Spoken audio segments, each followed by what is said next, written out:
কৃষ্ণকালী মায়ের মন্ত্র জপ করার সঠিক নিয়ম কি জানেন কি? খুবই সহজ। আপনি শুদ্ধ মনে পবিত্র মনে মায়ের মন্ত্র জপ করুন। না হলে যদি ভাবেন এমনি করতে হয় করব, তাহলে সেই জপের কোনো মাহাত্ম্য নেই এবং সেই জপের কোনো ফল লাভও পাবেন না। আপনারা যদি ভেবে থাকেন মায়ের নাম জপ করব, অথবা আপনারা যদি কোনো সমস্যায় ভুগছেন, মায়ের মন্দির এত দূরে যেতে পারছি না এটাও ভাবছেন, সেক্ষেত্রে আপনারা ভাবছেন আমরা কি করে জব করব। তাই আপনারা অবশ্যই আমার কথাটা মন দিয়ে শুনুন। মনে যদি আপনার দুঃখ কষ্ট থেকে থাকে, সেগুলো এক জায়গায় জড়ো করুন। শুদ্ধ বস্ত্রে শুদ্ধ মনে, একাগ্র মনে, একাগ্র চিত্তে ভালোভাবে কৃষ্ণকালী মাকে স্মরণ করুন। যদি কৃষ্ণকালী মায়ের ছবি থাকে তাহলে সেই ছবির সামনে বসে জয় কৃষ্ণকালী মায়ের জয়, জয় কৃষ্ণকালী মায়ের জয়, জয় কৃষ্ণকালী মায়ের জয় বারবার জপ করতে থাকুন। এছাড়া আপনি স্নান না করেও, শুদ্ধ বস্ত্র পরিধান না করেও যখন তখন, অর্থাৎ আপনার স্মরণে যখনই কৃষ্ণকালী মা আসবে, তখনই এক মনে নিজের দুঃখটাকে মায়ের কাছে মনে মনে প্রকাশ করুন এবং অনুভব করুন কৃষ্ণকালী মা অন্তর্যামী। উনি নিশ্চয়ই আমার দুঃখ কষ্টের কথা বুঝতে পারছেন, এই কথাটা ভাবুন এবং কৃষ্ণকালী মায়ের নাম স্মরণ করতে করতে, অর্থাৎ জপ করতে করতে কাঁদবেন, নিজের দুঃখটাকেও মনে করবেন। দেখবেন ম্যাজিকের মতন কাজ হচ্ছে। তবে সবটাই আপনার নিজস্ব বিশ্বাস এবং ভক্তির ওপর, আমার কথার ভিত্তিতে নয়। ভাববেন ওই তো ওনার ভিডিওতে উনি বললেন, কই কৃষ্ণকালী মায়ের মন্ত্র জপ করে ম্যাজিকের মতো কাজ হলো না তো আমার। দেখুন, সম্পূর্ণভাবে বিশ্বাস করি, ভক্তি করি, তাই আমার সব সময় কাজ হয়। তাই আমার হয় বলেই, সেই জন্যে সেই বিশ্বাস এবং ভক্তি থেকেই আপনাদের সকলের উদ্দেশ্যে ভিডিওর মাধ্যমে জানাতে চাইলাম।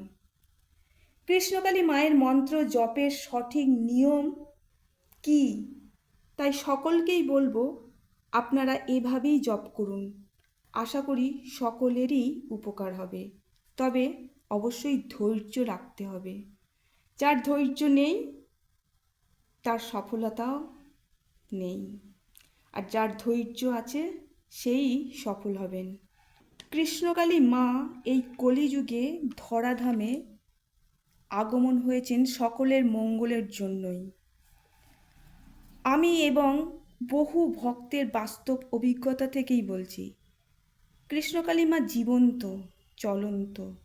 হয়তো মানুষের মতো হেঁটে চলে বেড়ায় না, কিন্তু কৃষ্ণকালী মায়ের মধ্যে প্রাণ আছে গো। আমরা আমাদের অন্তর্দৃষ্টি দিয়ে দেখলে ঠিক দেখতে পাবো। কৃষ্ণকালী মা পরম মঙ্গলময়ী, করুণাময়ী, কৃপাময়ী। আমরা অর্থাৎ জগৎবাসীর সকল সন্তানই তো মায়ের সন্তান, তাই না? আদ্যাশক্তি মহামায়া মহাকালীর সন্তান। তো সন্তান কষ্ট পেলে মায়ের মন তো কাঁদবেই, তাই না? শুধু মাকে একটু ভালোবেসে ডাকতে হবে। নিজের গর্ভধারিণী মায়ের মতো করে বুকে জড়িয়ে ধরে রাখতে হবে, আঁকড়ে ধরে রাখতে হবে, ভালোবাসতে হবে। যেরকম মঙ্গলা মা কৃষ্ণকালী মাকে বুকে জড়িয়ে ধরে ভালোবাসেন, ঠিক সেই রকমভাবে। কখনোই ভাববেন না এটা শুধুমাত্র বিগ্রহ। নিজের গর্ভধারিণী মায়ের মতোই মন উজাড় করে বুকে আঁকড়ে ধরে রাখুন এবং নিজেদের গর্ভধারিণী মায়ের কাছে যেমনভাবে আবদার করেন, ঠিক তেমনভাবেই বলবেন মায়ের কাছে, মা আমাকে এটা দাও, ওটা দাও। আবার যখন দুঃখ পাবেন বা কষ্ট পাবেন, ঠিক গর্ভধারিণী মায়ের কাছে কেঁদে কেঁদে দুঃখটা যেমনভাবে প্রকাশ করেন, ঠিক তেমনভাবেই কৃষ্ণকালী মায়ের কাছে আপনার সকল দুঃখ কষ্টের কথা কেঁদে কেঁদে প্রকাশ করুন। সমস্যায় পড়লে আমাদের গর্ভধারিণী মায়েরাই সেই সমস্যার সমাধান করেন, তাই না? তেমনি কৃষ্ণকালী মাও সমস্যার সমাধান করে দেবেন। তাই মাকে বুকে জড়িয়ে ধরে খুব খুব ভালোবাসুন, ভক্তি করুন, শ্রদ্ধা করুন, দেখবেন অবশ্যই আপনার সমাধান হয়ে যাচ্ছে। আপনার ঠিক যতটুকু প্রয়োজন ঠিক ততটুকুই কৃষ্ণকালী মায়ের কৃপা লাভ করবেন। সবশেষে বলবো, জপ করার কোনো সময় হয় না এবং শুদ্ধ বস্ত্রেরও প্রয়োজন হয় না। পিরিয়ডস চলাকালীনও আপনি জপ করতে পারবেন। জপের শব্দগুলো উচ্চারিত হয় মুখ দিয়ে এবং মনের ভিতর থেকে। মন সব সময় শুদ্ধ থাকে, পবিত্র থাকে। তাই শুদ্ধ মনে, পবিত্র মনে যখনই মনে হবে তখনই মায়ের নাম জপ করুন। সব সময় করতে পারেন, কোনো সমস্যা নেই। আর একটু কিছু বলতে চাই, সেটা জপের নিয়ম নিয়ে নয়, সেটা একজনের কমেন্ট নিয়ে। কমেন্টটা পড়ে হাসবো না কাঁদবো কিছুই ভাবতে পারছি না। আমার একটা ভিডিওতে আমি মঙ্গলা মায়ের উদ্দেশ্যে একটাই বার্তা দিয়েছিলাম, তার পরিপ্রেক্ষিতে এই কমেন্টটা এসেছে। তাই ওনাকে আমি কিছু বলতে চাই, তাই সকল ভক্তের কাছে এই কমেন্টটা আমি তুলে ধরলাম। আমার চ্যানেলের কমেন্ট বক্সে ভালোই কমেন্ট আসে, এটাও যে খারাপ কমেন্ট তা আমি বলছি না বা বলবও না। কমেন্টটা ছিল এরকম: মঙ্গলা মায়ের লাইভে এসে কিছু বাজে ইউটিউবার বাজে কমেন্ট করে মঙ্গলা মাকে, সোশ্যাল মিডিয়াতে খারাপ প্রমাণ করার চেষ্টা করে থাকে। যদি কোনো মঙ্গলা মার সাপোর্টার ইউটিউবারটার প্রতিবাদ করে, প্রপার জবাব দেয় আর মঙ্গলা মা সেই ইউটিউবারকে ধন্যবাদ জানায় আর বলেন ঠিক বলেছ, তাহলে মঙ্গলা মার দোষটা কোথায়? তুমি বলতে চাইছো, মানে আমাকে বলছে, তুমি বলতে চাইছো মঙ্গলা মা অপমান হজম করবে, প্রতিবাদ করতে পারবে না, কারণ উনি কৃষ্ণকালী মার সেবিকা? একটা ভিডিওতে মঙ্গলা মা বলেছেন যে কৃষ্ণকালী মা মঙ্গলা মাকে শত্রুদের বিরুদ্ধে নিজে লড়াই করতে বলেছেন, আর কৃষ্ণকালী মা মঙ্গলা মার পাশে থাকবেন। মঙ্গলা মা শত্রুদের বিরুদ্ধে যা বলছেন ও করছেন ঠিক করছেন। আর এই কাজ করাতে কৃষ্ণকালী মার মত আছে বলে আজ কৃষ্ণকালী মার মন্দিরে লাখো ভক্ত আসছেন।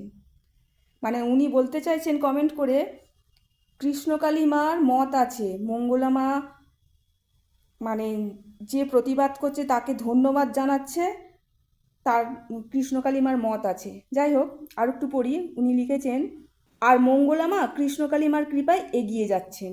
ঠিক আছে, সবশেষে যেটা উনি বলেছেন, সকল কৃষ্ণকালী মায়ের ভক্তরা শুনুন। উনি আমাকে বলছেন যে জেনে রাখুন, ভগবান শ্রীকৃষ্ণ শত্রুদের বধ করার জন্য কূটনৈতিক চাল করেছিলেন। এখানে মঙ্গলা মায়ের ক্ষেত্রে উনি কি বলতে চাইছেন? মঙ্গলা মাও কূটনৈতিক চাল চালছেন। কি বলেন সকল ভক্তরা? ওনার কি এই কথাটা ঠিক বলা হয়েছে কমেন্ট বক্সে? যাই হোক, যে যার মতো করে মন্তব্য তুলে ধরুন। সবাই ভালো থাকুন, সুস্থ থাকুন। ও হ্যাঁ, আর একটা কথা বলতে ভুলে গেছি, সেটা থাম্বনেল দেখে আবার কে কি ভাববেন জানি না, তবে কূটনৈতিক চাল কথাটা আমি এই কমেন্টের ভিত্তিতেই লিখেছি। তবে এটা সত্যি, কলিযুগের কৃষ্ণকালী মায়ের মধ্যে প্রাণ আছে গো, এবং জয় কৃষ্ণকালী মায়ের জয় এই মন্ত্রটা জপ করার ফলে সফলতাও পাওয়া যাচ্ছে।